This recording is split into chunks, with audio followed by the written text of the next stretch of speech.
O diabo, ele não tem infância, ele vem para matar, roubar e destruir. Eu estava naquela vida, foi por causa de uma base da família, uma família desestruturada, um pai desequilibrado e uma mãe que não conhecia Jesus e nos levou para o espiritismo. O espiritismo não tem nada de bom para nos oferecer, muito pelo contrário, tudo aquilo que ele nos dá, ele requer pior, 100 vezes pior, que é a desgraça da vida humana, diferente da palavra do Senhor que diz que a salvação é de graça. Deus nos dá de graça, o sacrifício de Jesus Cristo foi de graça, não precisamos fazer mais nada, não precisamos acender vela, não precisamos fazer viagem astral, não precisamos esvaziar a nossa mente, porque foi de graça, é de graça, o sacrifício do Senhor Jesus Cristo na cruz é de graça. E em São Paulo, já fazia mais ou menos 2 anos que eu estava em São Paulo, eu fiz uso de silicone industrial no meu corpo. Eu coloquei 4,5 litros de silicone no meu corpo. Eu ia para Curitiba, eu ia de São Paulo em Curitiba fazer uso desse silicone no meu corpo. Aí o meu corpo já estava de mulher, o meu peito já estava bem grande de hormônio, o meu cabelo já estava bem grande. Aí eu comecei a conhecer outros travesti, como se diz entre aspas, de elite. Eu perguntei para eles assim: como é que vocês conseguem comprar um carro chique? Como é que vocês conseguem comprar um apartamento chique? Eles disseram para mim: em Paris se ganha mais dinheiro. Eu disse para eles: então eu vou para Paris. Eu vou para Paris. Foi uma fase muito forte na minha vida, onde eu comecei a roubar, onde eu comecei a assaltar. Eu comecei de toda a ganância, aquela coisa tomou conta de mim, que eu precisava arrumar aquele dinheiro para ir para Paris. Em pouco tempo eu consegui o dinheiro para ir para Paris. Eu fui para Paris. Aí se passaram-se em Paris, fiquei 1 ano e meio em Paris. Voltei para o Brasil. Chegando em Brasil, fiquei mais ou menos em torno de 2 meses, mais ou menos, no Brasil.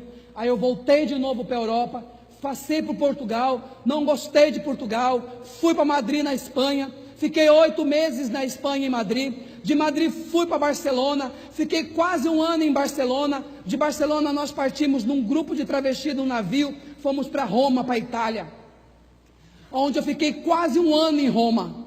Chegando em Roma, eu recebi uma expulsão, porque os policiais me pegaram flagrante dentro do carro, e eu recebi uma expulsão que eu tinha que deixar Roma em 24 horas.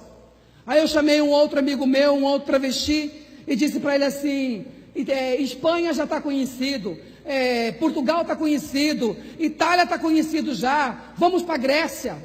Aí ele falou: então vamos para a Grécia. Foi eu e um outro travesti, nós fomos para a Grécia. Mas chegando lá em Atenas, nós não adaptamos com a língua, achamos muito difícil a vida na Grécia e retornamos de volta para Roma. Fiquei um tempo em Roma, escondido da polícia. Aí nós voltamos para Barcelona. Em Barcelona, na época, eu já tinha muito dinheiro. O diabo já tinha me dado muito dinheiro. E em Barcelona me hospedei num hotel, porque essa vida é assim: cada um quer mostrar que tem mais. Cada um quer mostrar que é mais bonito que o outro.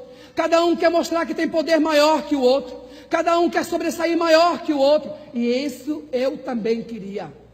E em Barcelona eu fiz uso de uma prótese de silicone, onde eu coloquei 380 ml de silicone no peito.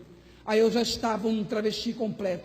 Aí o meu cabelo já estava comprido, já estava com aqueles peitos enormes, já estava com aquele quadril enorme. Aí eu fui para Milão, na Itália. Chegando em Milão, eu me envolvi com uma pessoa em Milão. Eu tive um relacionamento com uma pessoa em Milão. E essa pessoa chegou e me apresentou para a família. E essa família gostou muito de mim, se identificou comigo e me registrou. Eles tinham uma empresa lá em Milão. E ele me registrou na empresa deles. Mas eles registraram como se eu trabalhasse na casa deles, para mim conseguir a minha documentação italiana. Até isso o diabo me deu. Eu consegui, em pouco tempo que eu estava em Milão, eu conheci permesso di soggiorno, que se chama em Milão, o tempo para você ficar no país. Eu consegui a identidade italiana e eu tinha livre acesso em todos os aeroportos da Europa. Eu saía e entrava em qualquer aeroporto da Europa, que eu só mostrava o passaporte brasileiro, mas eu mostrava a identidade italiana que eu tinha conseguido. E ali, irmãos, a minha vida começou naquele submundo. Eu achava que eu era feliz, porque o diabo tinha me dado poder, o diabo tinha me dado fama, o diabo tinha me dado dinheiro, mas ele não conseguiu me dar a felicidade que eu mais procurava e desejava. Quando eu colocava a cabeça no travesseiro, só eu sabia o quanto eu era infeliz. Quando eu colocava a cabeça no travesseiro, só eu sabia o vazio que batia dentro do meu coração. Mas você devia falar assim, mas você tinha tudo para ser feliz. Mas eu não era uma pessoa feliz. E os meus amigos que me rodeavam, eu conheço homossexual do Brasil, do mundo inteiro. Eu conheço travesti senegalês, eu conheci travesti japonês, eu conheci de todo canto do mundo. E todos os meus amigos que se relacionavam comigo, quando depois da noitada, no final da noite, que a droga estava acabando, ou no outro dia, quando nós compartilhávamos, muitos choravam e diziam, que vida miserável é que nós estamos vivendo. Amor comprado, felicidade comprada. As pessoas se aproximavam da gente não por aquilo que a gente era, mas por aquilo que a gente possuía. Não existia um amor verdadeiro, não existia uma amizade verdadeira. Aquela mesma hora que você estava falando bem do seu amigo aqui, quando você virava as costas, você já falava mal. Essa é a realidade. Essa é a pura realidade. Uma vida cheia de hipocrisia que eu vivi. Uma vida cheia de falsidade e mentira que eu vivi. Na hora que eu chegava na casa de um dos travestis, eles se rodeavam para mim e me chamavam de toda poderosa, aquilo meu ego subia. Eu fui extremamente conhecido em São Paulo, no Rio de Janeiro, em Belo Horizonte, em Curitiba.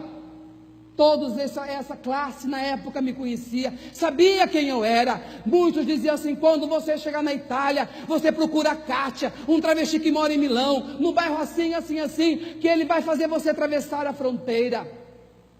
Eu comecei a me tornar muito famoso nesse mundo da prostituição, da droga, da lascívia, da mentira e do engano. Foi até então, irmãos, que um dia a minha mãe foi convidada para participar de um retiro de carnaval de uma igreja evangélica.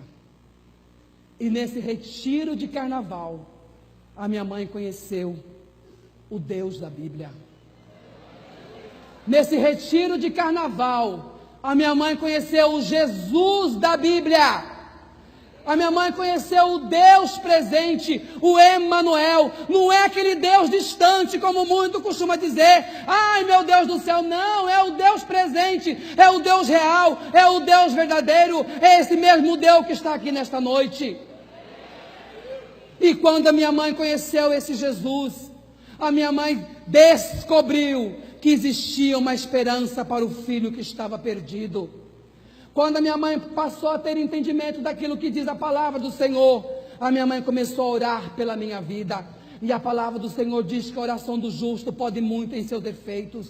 A minha mãe começou a exercitar com os olhos da fé.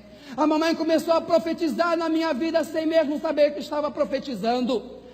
Teve um dia que eu liguei para minha mãe, e conversando com ela, estava um grupo de travesti na minha casa, na sala, lá no meu apartamento em Milão. E eu disse para ela, começou a conversar comigo, e ela falou assim para mim assim, meu filho, eu me converti, eu aceitei Jesus.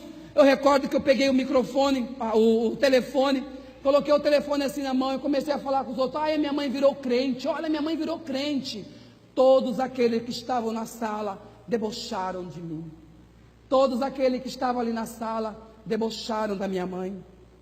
E eu quero dizer, muito triste o que aconteceu, mas eu fiquei sabendo um tempo atrás, que todos aqueles que estavam na sala já morreram. Todos, porque a palavra de Deus diz que o salário do pecado é a morte, mas o dom gratuito de Deus é vida e vida eterna. Aleluia. E nós temos o costume de dar bênção para a mamãe.